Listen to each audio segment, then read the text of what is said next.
Hi, I'm Kim Norgren. I'm with the Florida Division of Aquaculture over the Shellfish Processing Plant Program. So basically, once you get your oysters to market size, that falls under my program. There's a lot of confusion between wild and aquaculture. There's a lot of rumors that go around about aquaculture program being different than wild.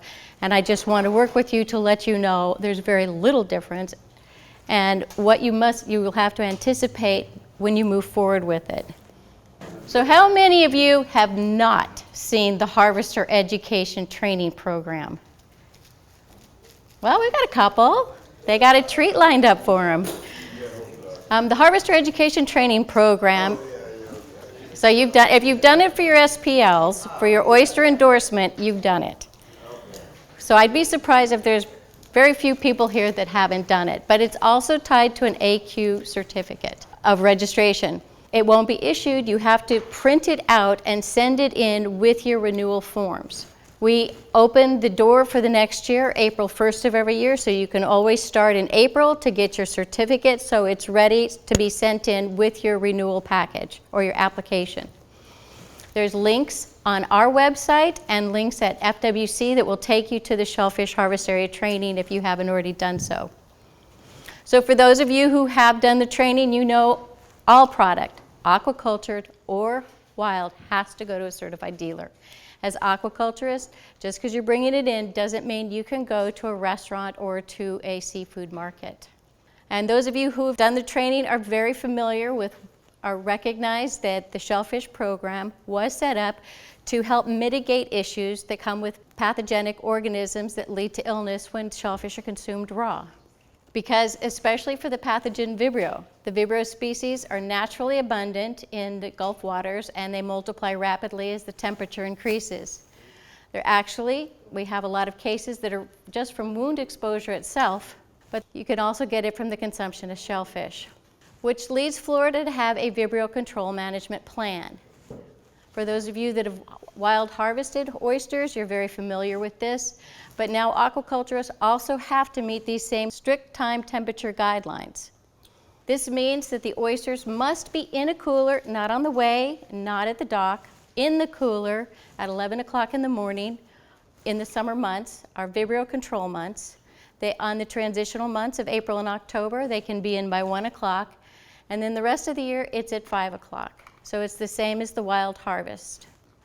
And part of our Vibrio control plan management is shellfish tagging. It's a critical part of Vibrio's Florida Control Management Plan because it ensures the product has been properly harvested and handled. It also establishes a chain of custody and allows traceback for illnesses. This is really critical for especially leaseholders, and I'll explain a little bit more later. The one thing you need to be aware of is your AQ numbers. Somebody's going to ask for your AQ number, and you're not going to know which one of these they are. So learn your AQ numbers.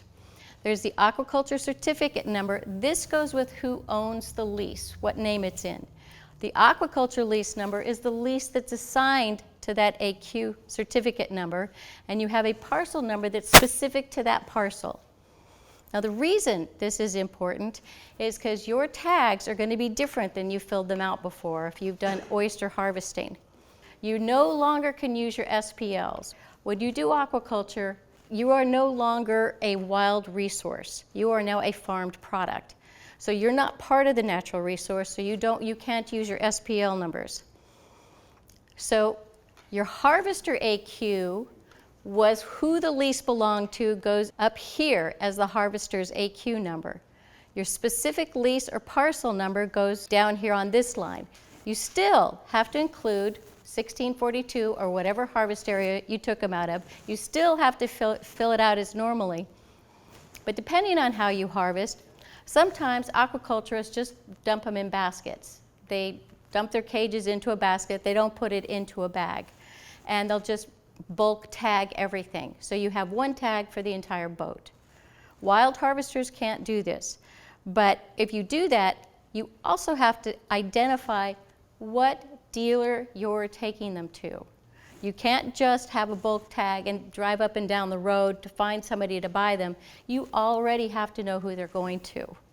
Now, I know you've seen this, that any temperature abuse of shellfish can cause low numbers of Vibrio to rapidly reproduce, causing pathogens. And during some of your aquaculture practices, some of your husbandry practices, you will have a tendency to cull, clean, resort, sort, so you're leaving product out longer, and that's what Charlie had been talking about, that you have the opportunity to increase the numbers of pathogens in your oysters if you don't handle them correctly. And again, you're going for a niche market. You're going for a quality product.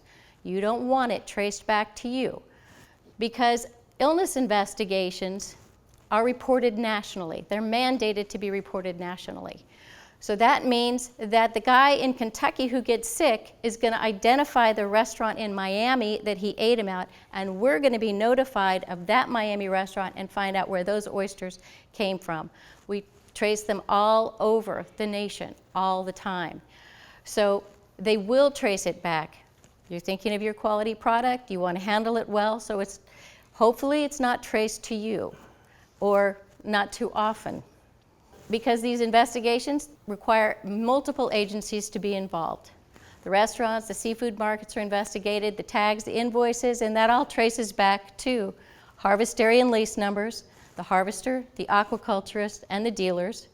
And then those are further investigated to make sure everybody's handling their product correctly, that you guys are doing it properly, so that we know we don't have an issue in that area. Because if 2 or more persons from the same household become ill from the virus, then it's called an outbreak. And an outbreak takes it to a whole different level. Once it gets to an outbreak, the FDA are involved, the ISSC are involved. And you've got corrective actions for the facilities, the aquaculturists, the harvesters.